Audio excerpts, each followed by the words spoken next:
Who've been shocked by a series of pickpocketing incidents, some even during services.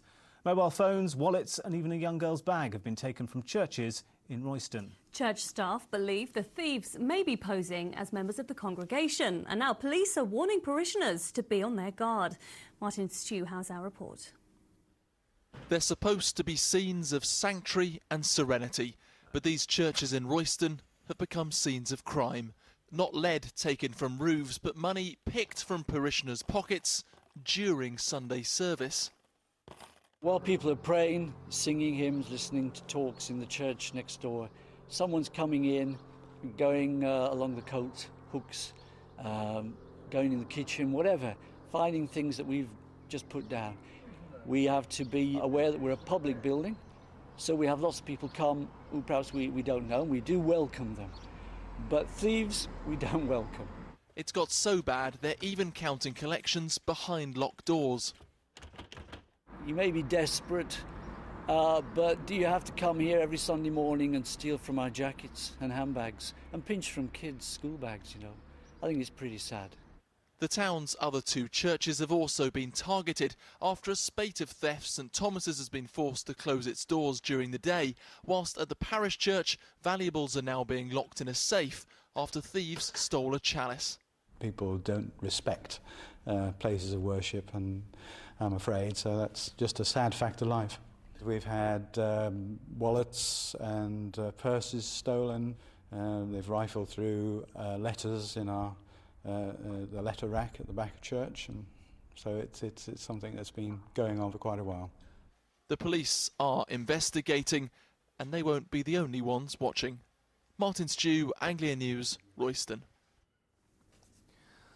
5 men are still being questioned by police after reports of shots being fired outside a high school in Ipswich. Armed police were called yesterday lunchtime after a car crashed at the junction of Stone Lodge and Mallard Way in the town. Witnesses told police that a group of men got out of the car, one of them brandishing a handgun. Pupils at the nearby Chantry High School were kept in their classrooms until the area was made safe. After a search of properties in the area, police say they've recovered a number of firearms. A new survey has revealed the huge gulf in house prices across our region. There are some streets where most homes are on the market for over £1 million, while in other areas you'd pay well under £40,000 for a place. Well, we sent 2 of our reporters to investigate. Rhiannon Mills has been to Chaucer Road in Cambridge, while Lorna Ramsey went to St Osyth Street in Clacton. 2 roads, both in our region, and with very different price tags. Here in Cambridge, you are clearly going to need your savings. This is Chaucer Road, the most expensive street in our region. Properties here costing, on average, over £2 million. But St Osyth Road in Clacton is at the other end of the scale. Here, you can bag yourself a bargain. A survey shows houses along this road are among the cheapest in the region.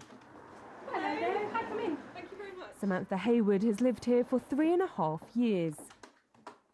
It's quite run down at the moment. There's no parking hardly at all. It's a very busy road. The only good thing is it's close to the schools for the little ones.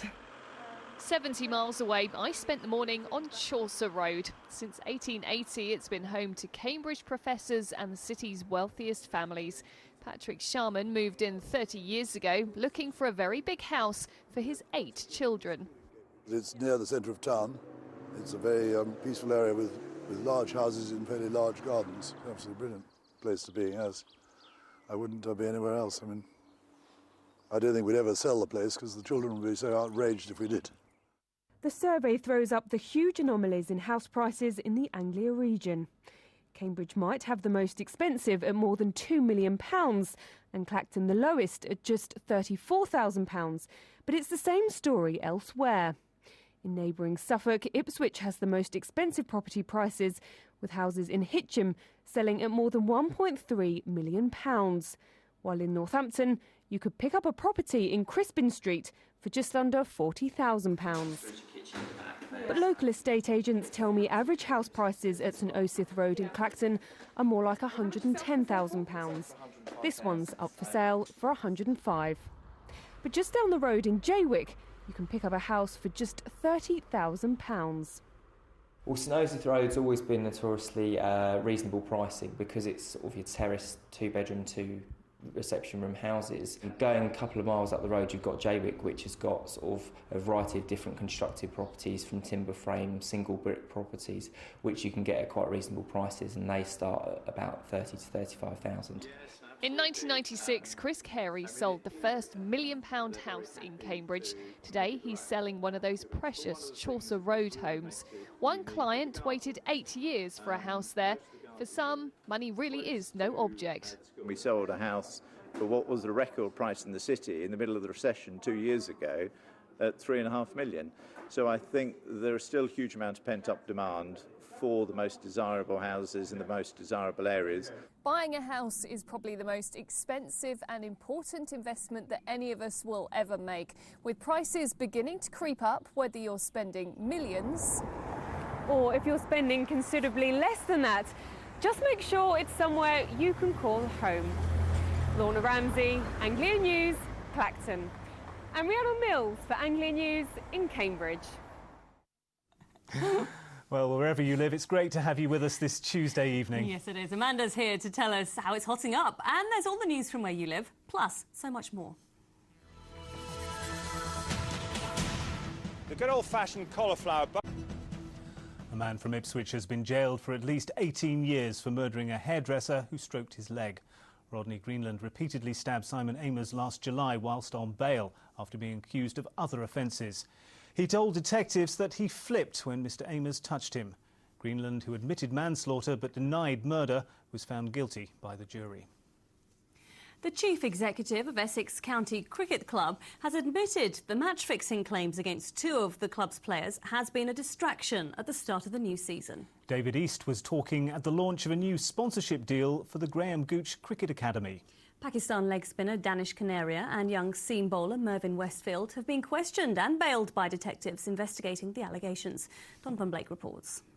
Help develop our future. It was all about the next generation of Essex cricketers at Chelmsford today. Renewed support for the Graham Gooch Cricket Centre through a new sponsorship deal. But the club is still coming to terms with the fact that 2 of their current players are under investigation over allegations of so-called spot fixing in a 40-over match last year. Pakistan leg spinner Danish Canaria and young seam bowler Mervyn Westfield have been questioned and bailed by Essex Police until September. It's overshadowed the club's season so far. I can't say very much about it, but it has been distracting, there's no question.